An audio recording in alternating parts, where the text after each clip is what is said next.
Hello guys, thank you for the support. My name is Teacher Caleb. For the new subscribers, thank you. Welcome once more. For the returning subscribers, say thank you for your support.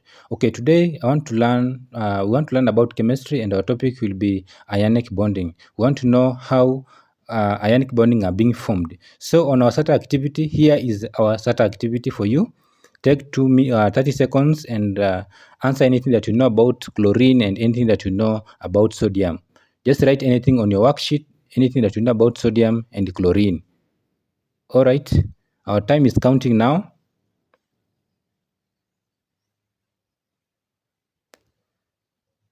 Almost a half.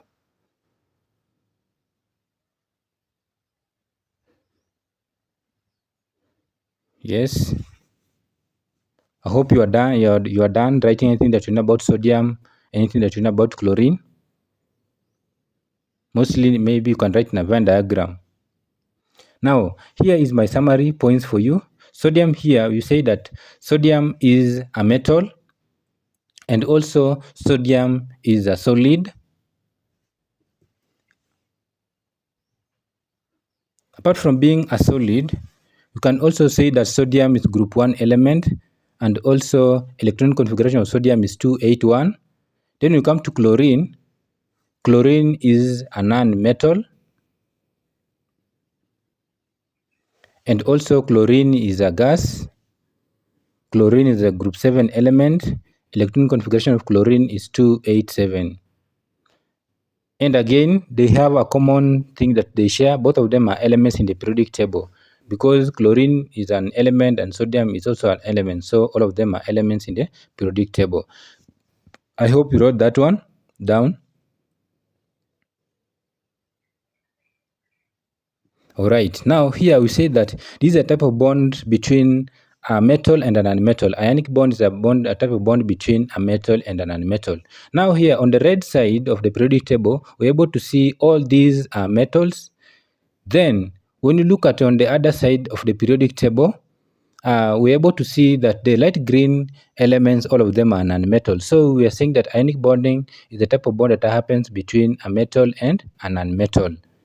I hope you know that by now. That's a bond that happens between a metal and a non-metal. Now here, because we are looking at sodium and chlorine, let's look at sodium. Metal in group 1 have one electron on the outer shell. For example, sodium. When you see here, sodium has only one electron in the outermost shell, because the first one has two electrons. The second one here has 8 electrons. You can count them. Yeah, has 2 electrons. Then the outer shell of sodium has 1 electron. That's why you say that electronic configuration of sodium is 281. All right. Now here, when you talk about chlorine, you said is a non-metal, and here non-metals have higher group numbers. This means they have more electrons on the outer shell. For example, chlorine is group 7 and has 7 electrons on the outer shell. Now, when you count them one, you're able to see these are electrons of sodium: 2, 3, 4, 5, 6, 7. Now we say that chlorine is a group 7 element because it has 7 electrons in the outermost shell. That's what we looked at earlier on its electronic configuration of chlorine, and also we looked at of sodium. Now, for these elements to bond or to bond, they need to be stable first. How do they become stable here? We say that for sodium, we say that the outer shell or the outer electron from the sodium atom moves to the chlorine atom, because sodium needs to become stable by losing 1 electron in the outermost shell. Then chlorine now has a complete shell of 8 electrons. So that's sodium. Because now when you see here, when you count the number of electrons from sodium and one being transferred, you can see that 1 electron in the outermost shell of sodium is being transferred to chlorine to make chlorine also stable. You can see by that arrow is being transferred to chlorine to make it what? Stable. Now here, when you come and look at sodium ion here, Sodium ion has now a complete shell, and that because one electron is being transferred to chlorine. You can see that cross there. That one shows an electron that was being transferred from sodium to chlorine. And here we have the chloride ion. Now, this sodium ion here is stable, and also the chloride ion is also stable. But now here, I have a task here for you, because we say that sodium, since has lost an electron, the atom no longer has an overall charge of 0. So I want you guys in the comment section, I want you to write for me, what do you think the charge of sodium will be after losing an electron? To know the charge of sodium, just look at the relationship. Think about electrons and the protons, because we say they are always, or they are usually equal. Now, after sodium losing one electron, what will be its charge? Here is the answer. Since sodium has lost an electron, the number of positively charged protons is greater. Why? Because here we are able to see that sodium has 11 positively protons versus 10 negatively electrons. Now here, when you take 11 subtract 10, we're able to get 1. That 1, it means now the charge, or the atom now has a charge of +1, because 11 minus 10 is 1. Now, when you define a charge, you say that charged particle is called an ion. So here we say that sodium now is an ion because it has lost what? An electron. This is where the name ionic bond comes, because it's a bond that's being formed between ions, and you're able to see how sodium ion is being formed, or it has been formed. Yeah, so that's the definition of ion. We say it is a charged particle, then how the bond is being formed from ionic bonding. Now, then here we're able to see that chlorine atom has gained an electron. We're able to see how it gained an electron. Now, also, I want you to pause this video and write in the comment section what will be the charge of chlorine after gaining one electron. We saw it having 7 electrons and as an atom. Then as an ion, it had 8 electrons. Now, what will be the charge of chlorine? Check in the relationship between electrons and also protons. That one will give you an answer. And I hope you got your answer. Confirm with me from mine here. We say that chlorine atom has gained an electron. Yes, because it gained it from sodium. We saw it. Then, after gaining an electron here, we're able to see that electrons are negatively charged. That one is true. We learned that one. Then, here, we have now 17 positively protons in the nucleus versus 18 negative electrons revolving around the nucleus.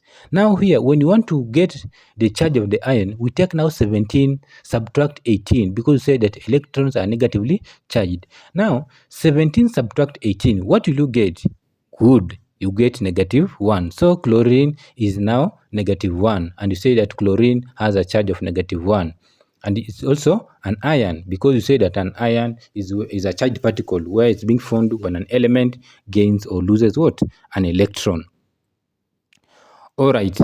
Now here, after now we are able to see that I have some key points here that are able to note.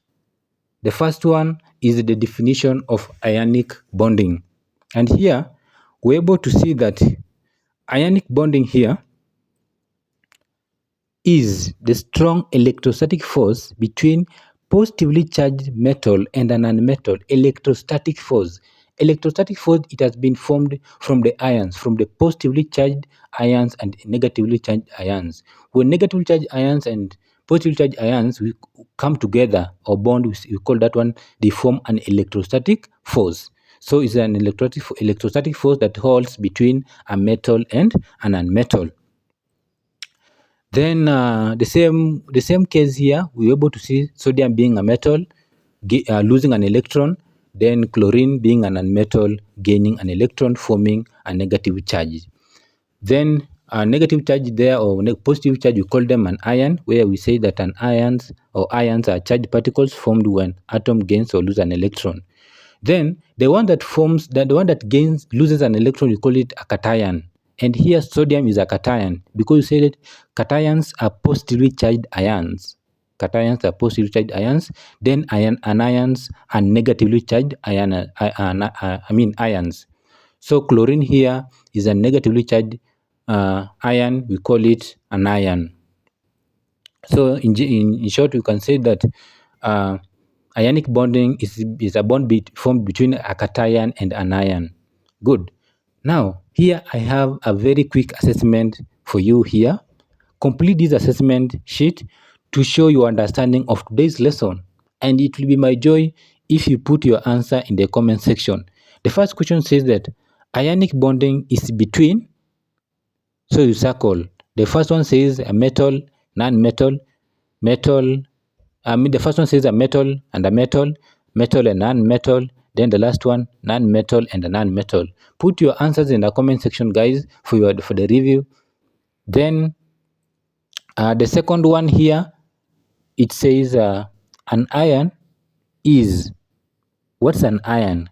Circle the correct answer. The first one says an ion is an atom. The second one is a compound. Then the third one is a charged particle. So we have defined an ion. What is an ion? Put your answer in the comment section. Then the next one is electrostatic force are caused by. Circle the correct answer. The first one, oppositely charged particles, two positively charged particles, then two negatively charged particles. Kindly circle the correct answer or put the answer in the correct section. In the comment section, which one is the correct answer. Then, apart from that, I have another question here for you. Draw the electronic configuration of magnesium atom. As we know, the atomic number of magnesium is 12, so draw the electronic configuration of magnesium, or write it in the comment section, the electronic configuration of magnesium. Then, that one aside, I also have write electronic configuration of oxygen. Then after that, I want you also to bond. In the comment section, you may write it in a piece of paper, then send it as a photo. What is the bond formed between magnesium and oxygen? Draw the structure of the ionic bond of magnesium and oxygen. Thank you guys. Thank you guys for watching. Thank you for subscribing. New subscribers, thank you. If you're new here, subscribe to Teacher Caleb. Thank you.